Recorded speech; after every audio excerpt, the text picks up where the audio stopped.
આજે ફરી એક એવા સમાચાર તમારા સમક્ષ લઈને આવી છું જેને કહેતા પણ મને એમ થાય છે કે ફરીથી કારણ કે રોજ સવારે એક એવો કિસ્સો ના હોય તો કદાચ છાપાઓમાં સમાચારો ખૂટતા હોય એવું લાગે છે અને કદાચ એના માટે સુધરવાની જરૂર સમાજને છે કે આપણા બધાને સુધરવાની જરૂર છે। આજે ફરીથી લખનૌનો એક એવો કિસ્સો છે જે તમે ગઈકાલે પણ સાંભળ્યો હશે। લખનૌમાં દુષ્કર્મનો કિસ્સો હતો। લખનૌના આલમબાગ મેટ્રો સ્ટેશન નીચે એક બાળકી 2.5 વર્ષની બાળકી તેના પરિવાર સાથે સૂતી હતી ત્યારે એક ક્રૂર માણસે તેનું અપહરણ કર્યું અને મેટ્રો સ્ટેશનની નજીક લઈ ગયો અને તેની સાથે દુષ્કર્મ આચર્યું। 2.5 વર્ષની બાળકી સાથે દુષ્કર્મ આચરવામાં આવ્યું અને ત્યાંથી તેને પીડામાં મૂકીને તે ભાગી ગયો।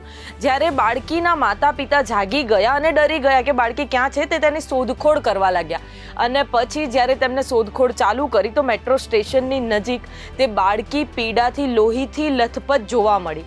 જ્યારે બાળકીને નજીકની હોસ્પિટલમાં રિફર કરવામાં આવ્યું ત્યારે બાળકીનું મૃત્યુ થયું છે અને આ મૃત્યુ થયું ત્યારે પોલીસ એક્શનમાં આવી ગઈ છે અને લખનૌ પોલીસે ત્યારે શોધખોળ ચાલુ કરી। તેમાં 300 જેટલા સીસીટીવી સ્કેન કરવામાં આવ્યા અને સીસીટીવી સ્કેન કર્યા પછી આરોપીની ઓળખાણ થાય છે। આરોપીનું નામ દીપક વર્મા છે જેનું શુક્રવારે વહેલી સવારે લગભગ 3:45 વાગ્યે તેનું એન્કાઉન્ટર કરવામાં આવ્યું અને એન્કાઉન્ટરમાં આ આરોપીનું મૃત્યુ થાય છે અને તેની પુષ્ટિ લખનૌ પોલીસે કરી છે।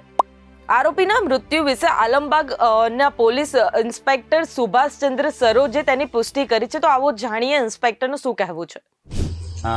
इसमें जैसे ही वहाँ मेट्रो स्टेशन पर लगे हुए कैमरास को देखा गया तो ये समझ में आया कि 5 तारीख की प्रातः 3 से 3:30 के बीच में एक युवक जो सफेद रंग की होंडा एक्टिवा स्कूटी पर आता है और वो बच्ची को उसके पिता के पास से अगवा करके लिफ्ट के तक लेके जाता है जो घटना स्थल है। जैसे ही ये समझ में आया तो उसके बाद आगे के कैमरों में स्कूटी के नंबर की पहचान हुई जिससे और मुखबिरों के माध्यम से ये जानकारी मिली कि अभियुक्त दीपक वर्मा पुत्र राधेश्याम वर्मा है जो ऐशबाग में अवध पब्लिक स्कूल के पास रहता है। मुखबिर तंत्र की सूचना के अनुसार अभी रात्र 6 तारीख की रात में जैसे सूचना मिली कि अभियुक्त भागने वाला है, तत्काल थाना आलमबाग की टीम ने इसको टैकल किया जिसमें अभियुक्त द्वारा हमारी पुलिस की टीम पर फायरिंग की गई।